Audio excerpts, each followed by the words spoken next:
Good evening, dear students. You know that I have given you the revision exercise in homework. Now in this video I will explain you the solution of the revision exercise. Now let us start from the question number 1. So your question number 1 was convert the following mixed fractions to improper fractions. Now here we are having the first part. You are given a mixed fraction and you have to convert these mixed fractions into improper fraction. Now see here, for converting improper fraction, what you will do? 3 6 are 18 and then plus 1 is what?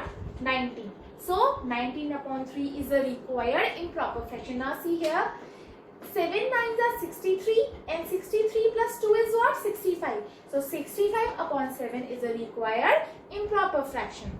Now let us see the second question.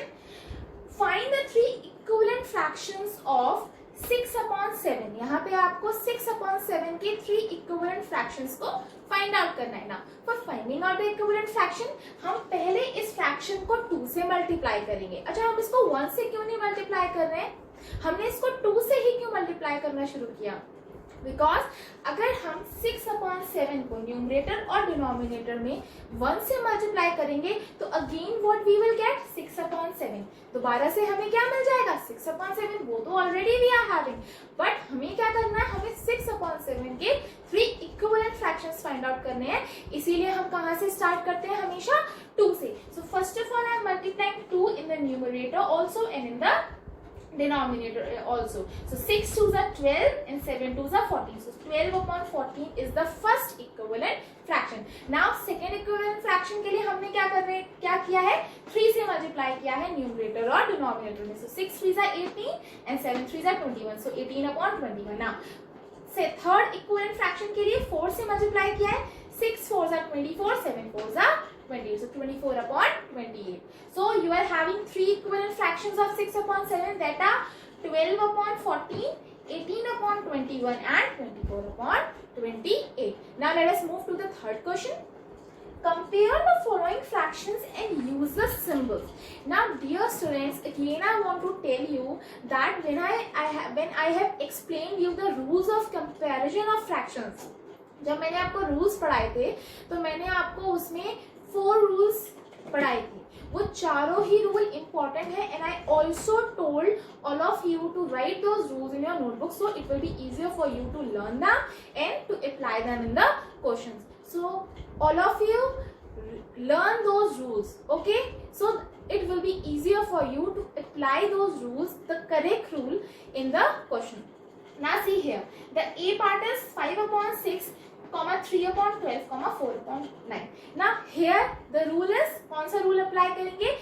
Numerator भी different है और denominator भी different है. इस case में हम क्या करते हैं? हम एलसीएम को फाइंड आउट करते हैं. Now let us take out the LCM of 6, 2 and 9. Now here first of all I am using 2. 2 3s are 6, 2 1s are 2 and then 9 will remain as it is. Now 3 1s are 3, 1 will remain as it, 3 3s are 9. Again ये दोनों 1 as it is रहेंगे, 3 1s are 3. Now what will be the LCM? 2 into 3 into 3 is what? 18. 18 LCM आ गया. Now 6 3s are 18 होता है तो ये 3 हमने numerator में मल्टीप्लाई कर दिया. 2 9s are 18 होता है तो ये 9 हमने न्यूमरेटर में मल्टीप्लाई कर देना. 9 2s are 18 तो ये 2 हमने ऊपर न्यूमरेटर में मल्टीप्लाई कर देना. सी 5 3s are 15, then a comma, 3 9s are 27, then a comma, 4 2s are 18. Now compare. सबसे बड़ा कौन सा है? 27. उसके बाद उससे छोटा 15 और then सबसे छोटा 8. तो 15 इसको रिप्रेजेंट कर रहा है इस फ्रैक्शन को, 27 इसको और 8 इसको. तो सबसे बड़ा कौन सा हो गया? 3 upon 2. देन उससे छोटा 5 upon 6 एंड देन उससे छोटा 4 upon 9. You got the required answer. Now the B part is 4 upon 5, 4 upon 7, 4 upon 3. क्या इस क्वेश्चन में हमें LCM फाइंड आउट करने की जरूरत है? No. You don't need to find out the LCM. Just what you have to do, apply the rule. क्या rule है? जब न्यूमरेटर सेम होते हैं और डिनोमिनेटर डिफरेंट होता है तो the fraction which have the smallest denominator represents the greatest fraction. वो fraction जिसका denominator सबसे छोटा है वो fraction सबसे बड़ा हो जाएगा. Now see here, किसका denominator सबसे छोटा है? 3. तो 4 upon 3 सबसे बड़ा हो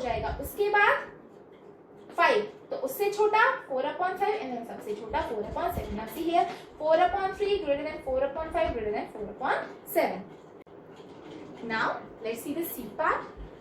20 whole 4/2, 13 whole 4/8 and 50 whole 11/12. Now you have to compare. Okay, now see here, this is the case of the mixed fraction. और mixed fraction के comparison में भी मैंने आपको दो cases बताए थे, जब आपके whole numbers different हो और एक केस था जब आपके होल नंबर सेम हो। यहाँ ऑब्जर्व करो सारे के सारे होल नंबर्स कैसे हैं, डिफरेंट है। तो इस केस में जिस मिक्स फ्रैक्शन का होल नंबर सबसे बड़ा होगा वो मिक्स फ्रैक्शन भी सबसे बड़ा हो जाएगा। ना सी हियर 50 सबसे बड़ा होल नंबर है, इस वजह से 50 होल 11/12 सबसे बड़ा मिक्स फ्रैक्शन हो जाएगा। देन आफ्टर दैट उससे छोटा 20 है, सो 20 होल 4/2, देन 20 से छोटा 13, then 13 whole 4/8. This is the required answer. Now let's see the D part. Now again 4/9, 11/9, 7/9. This is the case when denominators are what? Same. जब denominator same होते हैं तो हम क्या करते हैं, हम न्यूमरेटर्स को कंपेयर करते हैं। जो जिस फ्रैक्शन का न्यूमरेटर सबसे बड़ा होगा वो फ्रैक्शन भी ग्रेटर हो जाएगा। ना सी हियर 11 सबसे बड़ा है, इस वजह से 11/9 सबसे बड़ा फ्रैक्शन हो जाएगा। देन उससे छोटा 7 है तो 7/9, then 4/9. This is the required answer.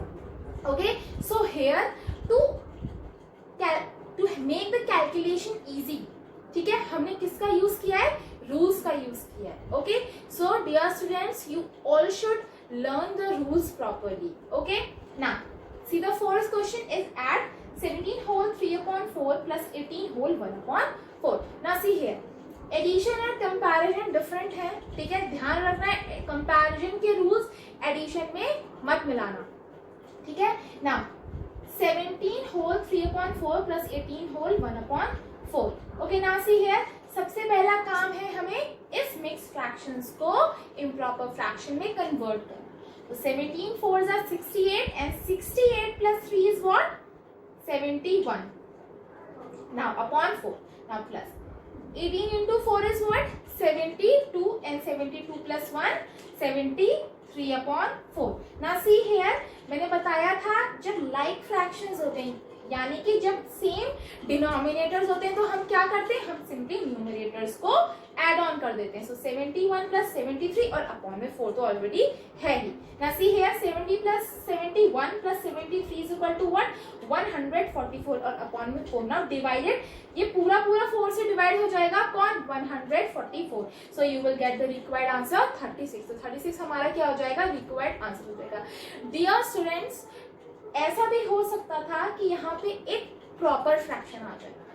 Suppose करो अगर आपके पास एक प्रॉपर फ्रैक्शन आ रहा है तो फॉर श्योर आप उसको मिक्स फ्रैक्शन में कन्वर्ट नहीं कर सकते, आपको उसे वैसे ही प्रॉपर फ्रैक्शन में लीव करना होगा। लेकिन अगर आपको एक इम्प्रॉपर फ्रैक्शन मिल रहा है तब आप उसको मिक्स फ्रैक्शन में कन्वर्ट कर सकते हो। Okay, got it? Now see this fifth question. Again you have to add 20 whole 1/2 plus 25 whole 3/4 plus 30 whole 4/5. The first thing you need to do is convert these mixed fractions into improper fraction. Now I have converted. Now what I have got, 41/2, then a plus sign, 103/4, then a plus sign, 154/5. Now what we need to do now, we need to take out the LCM. 2, 4 और 5 का LCM find out करने वाला है हम, ठीक है। Okay, now 2 1s are 2, 2 2s are 4 और 5 as it is. 2 1 as it is, 2 1s are 2, then 5 as it is, then 5 1s are 5. ठीक है, LCM कितना आया, 2 into 2 into 5 is what, 20. Okay, now LCM लिखते हैं। now see here 2 10s are 20, ये 10 हमने numerator में मल्टीप्लाई कर दिया। now 4 5s are 20, ये 5 हमने ऊपर न्यूमरेटर में मल्टीप्लाई कर दिया, एंड 5 4s are 20, ये 4 हमने ऊपर न्यूमरेटर में मल्टीप्लाई कर दिया। अब आपको ऊपर मल्टीप्लाई करना है। 41 into 10 is what, 410. 103 into 5 is what, 550. बीच में प्लस का साइन देना, plus sign. 154 into 4 is what, 616. सबको एड ऑन करोगे तो व्हाट यू विल गेट, 1541 और अपॉन में तो 20 है ही। नाउ अब हम इसको रिड्यूस नहीं कर सकते फर्दर, तो अब हम क्या करेंगे, अब ये इम्प्रॉपर फ्रैक्शन है हमारा, हम इसको रिड्यूस भी नहीं कर सकते, तो अब हम इसको मिक्स फ्रैक्शन फ्रैक्शन में कन्वर्ट करेंगे, ठीक है। तो जब हमने इसको डिवाइड किया 20 से तो हमारा ये मिक्स फ्रैक्शन में कन्वर्ट हो गया और ये हमें क्या मिला 77 whole 1/20. This is the required answer. Okay, so dear students, check your answer and study sincerely.